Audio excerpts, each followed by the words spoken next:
Vamos começar agora no capítulo 6. O capítulo 6 trata de matrizes. A gente tem três tópicos principais, né? O que é uma matriz, como é que a gente declara, e a gente vai ver alguns exemplos.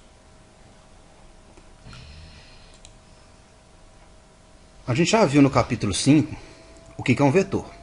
Então, quer dizer, só recordando, vetor então é uma variável que armazena várias variáveis do mesmo tipo. E a gente pode buscar cada item desse vetor, quer dizer, vamos dizer que a gente tem uma array então de 5 posições, ou seja, a gente consegue guardar 5 valores inteiros, por exemplo.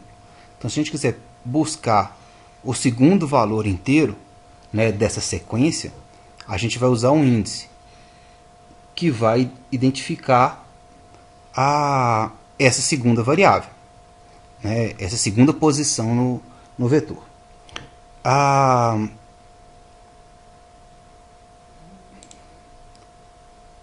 Se vocês tiverem interesse, está aqui o link para o capítulo 5, tá? Para fazer uma revisão, caso vocês não tenham visto.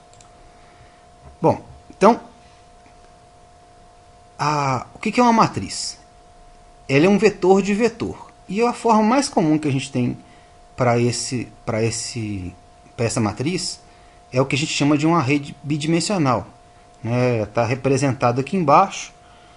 É o jeito mais fácil que a gente tem de ver uma tabela, por exemplo, né, com x linhas, y colunas. No caso aqui, 3 colunas e 4 linhas. A matriz, na verdade, são essas posições que estão aqui dentro, não essa parte laranja aqui. Isso é só para fazer uma referência. Então a gente vê que para obter a coluna 1, linha 1, a gente usa então, na verdade, dois índices. Um índice para a linha e outro índice para a coluna. Então aqui dá para você ter uma ideia, dá para a gente ter uma ideia de como é que a gente vai buscar esses valores. Então, para criar um array multidimensional, a forma é parecida com o que a gente já fez antes, para um vetor. Num vetor, a gente colocava qual o tipo que a gente queria, o nome do nosso array, abria e fechava colchete, igual, new, repete de novo o mesmo tipo, e entre colchetes, qual é a quantidade de linhas do nosso, de elementos do nosso vetor.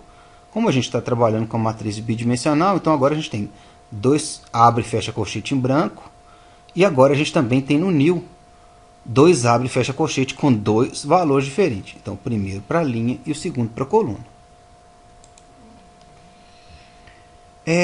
A gente pode inicializar uma matriz de várias formas. O que a gente viu nos exemplos dos arrays, de forma geral, a gente usava um loop for, alguma coisa desse tipo. O Java permite a gente já criar um array e definir os valores. Tem um errinho aqui que está aparecendo uma vírgula, que não existe. Mas o que a gente está fazendo? A gente vai fazer a parte à esquerda do igual da mesma forma que a gente fazia antes, naquele com new. Mas na parte direita a gente só põe esses valores entre chaves.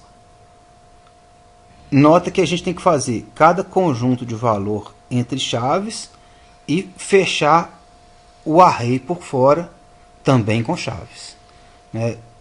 E essa linha que a gente está vendo aqui, ela implicitamente é como se ela estivesse executando um new int 32 e depois atribuindo cada valor às suas respectivas posições. Quer dizer, posição 00, 01, 10, 11 e assim por diante.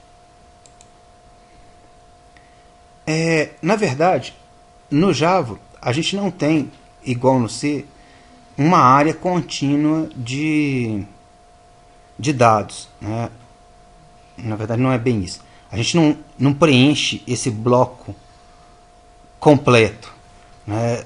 É por isso que a gente também usou na definição que o array multidimensional é um array, é um vetor de vetor, né? Ou um array de array. Por quê? Porque na verdade a gente pode criar, por exemplo, nesse caso aqui, um array bidimensional, mas que as linhas têm tamanho diferente. Isso é totalmente possível.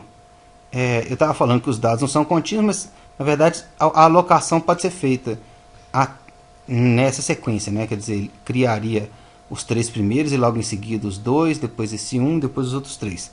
Então, na verdade, a gente teria uma área contínua, mas ela não seria uma área retangular. Teria esse conjunto que está em branco aqui faltando mesmo. Não, a gente não ocupa memória para essas posições. Então, como é que a gente faz para criar aquela matriz? Primeira coisa, a gente cria as linhas. E aí, a gente pode fazer, bom, no caso aqui, né, como ali eram, como no exemplo anterior, as linhas dependiam do tamanho da coluna, quer dizer, a primeira era cheia, a segunda tirava 1, a terceira tirava 2, a quarta voltava para ter os 3 elementos de novo. Então, a gente pode fazer um código igual a esse, né, para usar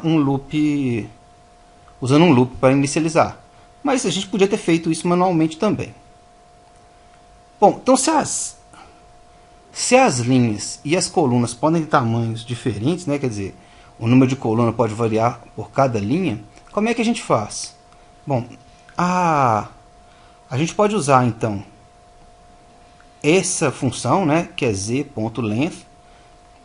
Ela vai dar para a gente quantos elementos tem para esse primeiro vetor, que seria o vetor de linhas, né, que indica quantas linhas a gente tem.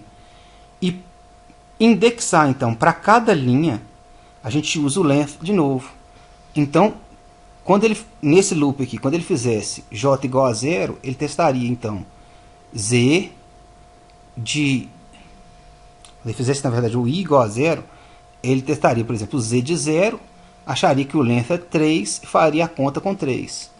E aí, quando ele incrementasse o i para 1, a gente teria o z igual a 1 e o length da linha 1. E assim por diante, né? A gente teria, então, cada uma das linhas. Né? E isso aqui permite imprimir a matriz por inteiro. Na verdade, aqui seria uma linguiça, né? Um número embaixo do outro. Né? Poderia ser feito uma coisa mais bonitinha. Bom, então vamos começar os exemplos para a gente entender melhor como é que isso funciona.